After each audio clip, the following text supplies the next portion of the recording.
बर्फ की परी की कहानी। एक था कीटी, एक थी गेडा। दोनों भाई बहन नहीं थे, फिर भी दोनों में भाई बहन जैसा प्यार था। दोनों साथ साथ पढ़ते और साथ साथ खेलते थे।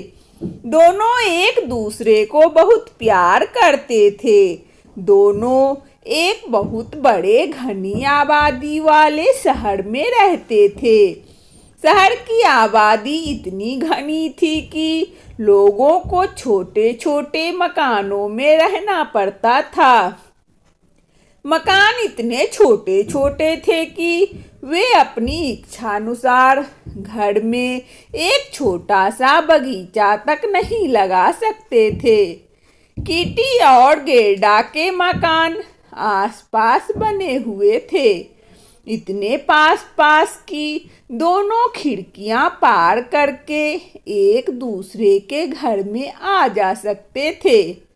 कीटी और गेरडा के घर वालों ने अपने मकानों की खिड़कियों के पास लकड़ी की पेटियों में कुछ पौधे लगा रखे थे, क्योंकि घर में और कहीं पौधे लगाने के लिए जगह ही नहीं थी।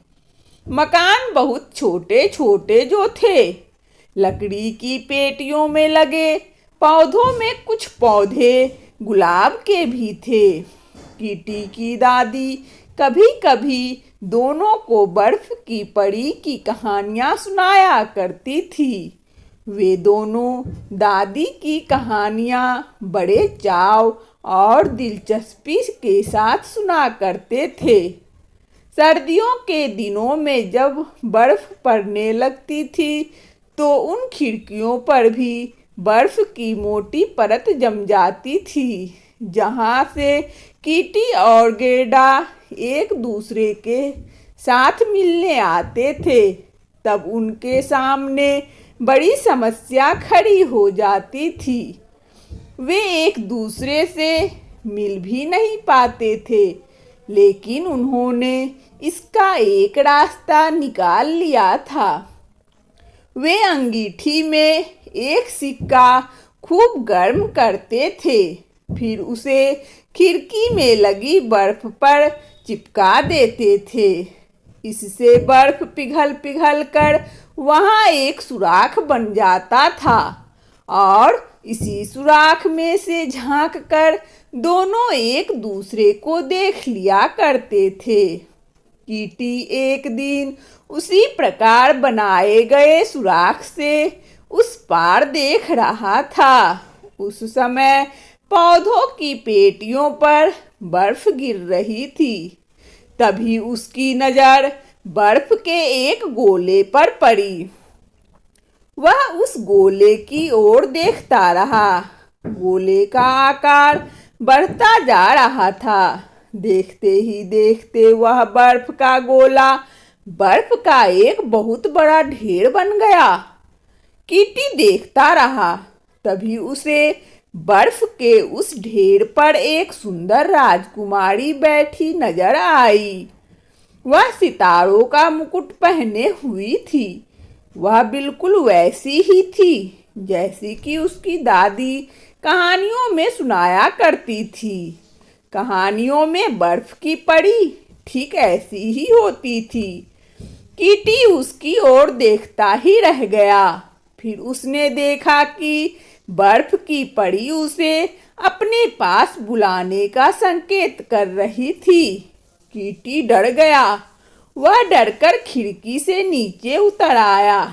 तभी अचानक एक सफेद चिड़िया उस खिड़की के पास से होकर उड़ी और बर्फ की परी गायब हो गई।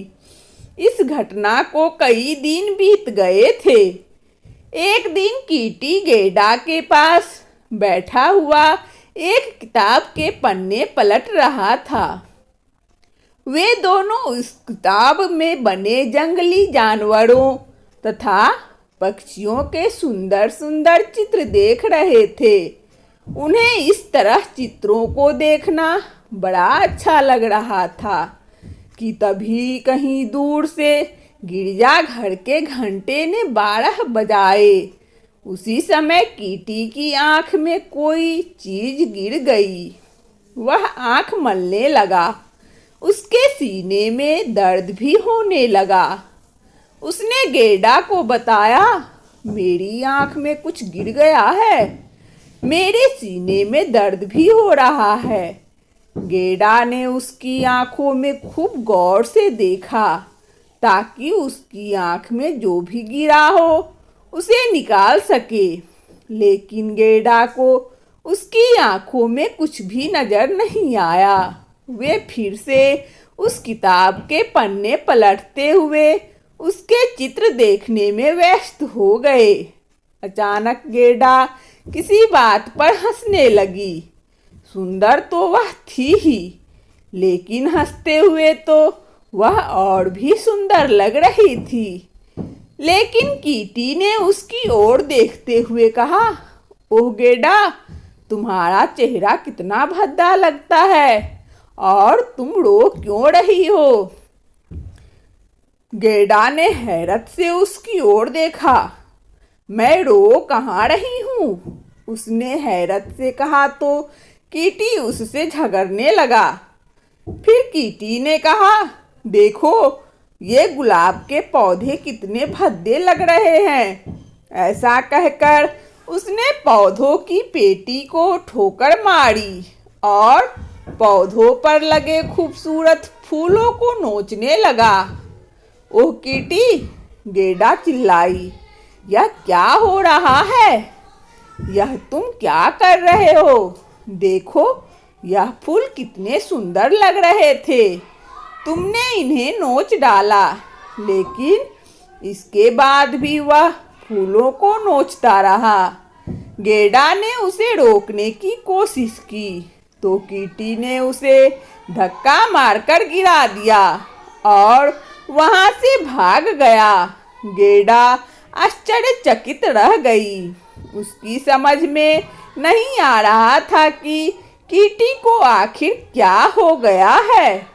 वह ऐसा तो नहीं था, अचानक ही वह इतना कैसे बदल गया? लेकिन गेड़ा यह जानती थी कि कीटी के साथ क्या घटना घट चुकी थी और यह तो वह सोच भी नहीं सकती थी कि यह सब चीज का प्रभाव था जो उसकी आंखों में गिर गई थी। आखिर यह क्या चीज थी और उसके प्रभाव से कीटी इस कदर कैसे बदल गया?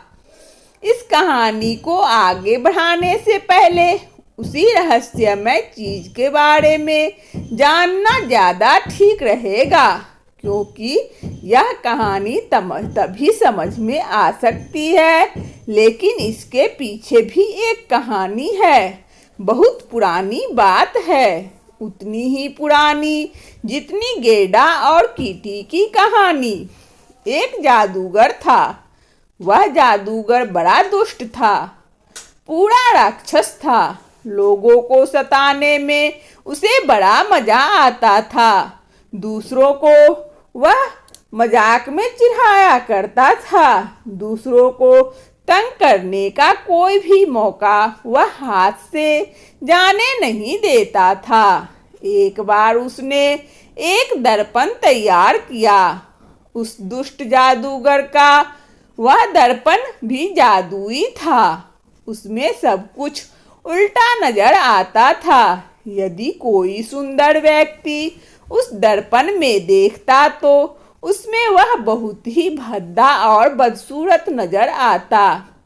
किसी के हाथ पैर टेढ़े मेढ़े तो किसी की तोंद बाहर को अजीब ढंग से निकली हुई, किसी का सिर बहुत बड़ा और भारी नजर आता तो किसी की नाक टेढ़ी मेढ़ी।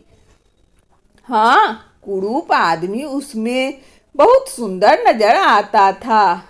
हर बुरी चीज उस दर्पण में सुंदर दिखाई पड़ती थी और हर अच्छी चीज बुरी नजर आती थी। जब लोग उस दर्पण को देखते और उन्हें अपनी शक्लें बिगड़ी हुई नजर आती तो दुष्ट जादूगर को बड़ा आनंद आता था।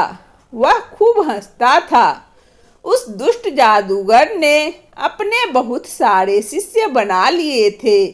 उसकी वह शिष्य मंडली भी उसी तरह दुष्ट और राक्षस था।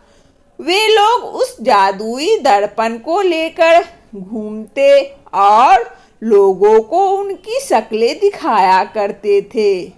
जब उनकी शक्लें बिगड़ी नजर आती तो वे उन्हें चिढ़ाकर खूब मजे लिया करते थे।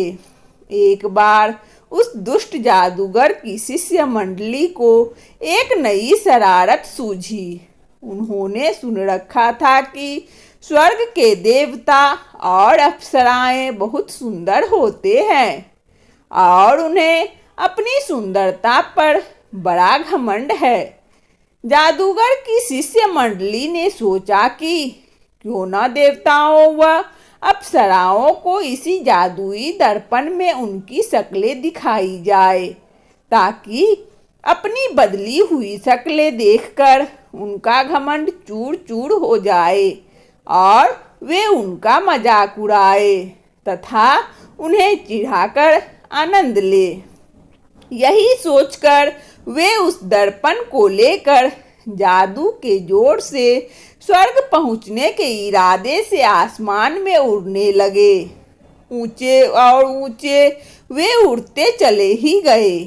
जब वह बहुत ऊंचाई पर पहुंच गए, इतनी ऊंचाई पर कि पृथ्वी उनसे बहुत दूर रह गई, तभी अचानक जादू का वह दर्पण उनके हाथ से छूट गया।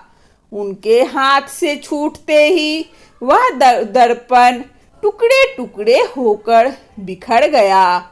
उसके कुछ बड़े बड़े टुकड़े वापस धरती पर आकर गिरे। उन्हें कुछ लोगों ने उठाकर चश्मे बनवा लिए। अब तो उन्हें सब कुछ उल्टा पुल्टा नजर आने लगा। दर्पण के शेष टुकड़े और छोटे टुकड़ों में टूट गए। छोटे टुकड़े उनसे भी छोटे टुकड़ों में टूटकर धूल के कणों में मिलकर पूरी वातावरण में फैल गया। वे कण कुछ लोगों की आंखों में गिर गए। उन्हीं के कारण लोगों को हर अच्छी चीज बुरी नजर आने लगी। उसके कुछ कण धूल के साथ मिलकर कुछ लोगों के मुंह से होते हुए उनके दिल पर जाकर बैठ गए। वे सभी लोग पत्थर दिल हो गए। उनके दिलों में दया, ममता, प्यार सब कुछ गायब हो गया। वे अत्यंत क्रूर और राक्षस की तरह हो गए। कीटी के साथ भी यही हुआ। उसी जादुई दर्पण का एक कण उसकी आंख में गिर गया। तभी इसी तरह कुछ कण उसके दिल में भी चले गए। उसी के प्रभाव से वह एक अच्छे लड़के से बहुत बुरा लड़का हो गया। वह झगड़ालू हो गया। वह हर किसी से भी बात बात पर झगड़ने लगता था। उसकी दादी को वह अपनी दादी को भी बहुत तंग करने लगा था। वह किताबें फाड़ देता था, फूल तोड़कर उन्हें नष्ट कर डालता था, पड़ोसियों को तरह तरह से परेशान करने लगा था। गेरडा को तो वह इतना तंग करता कि वह रो पड़ती थी, लेकिन बेचारी गेरडा क्या जानती थी कि कीटी उस जादुई दर्पण के कारण इतना बुरा लड़का हो गया था। वह तो बहुत अच्छा लड़का था। कीटी का मेल जोल भी अब मोहल्ले के शरारती लड़कों के साथ हो गया था।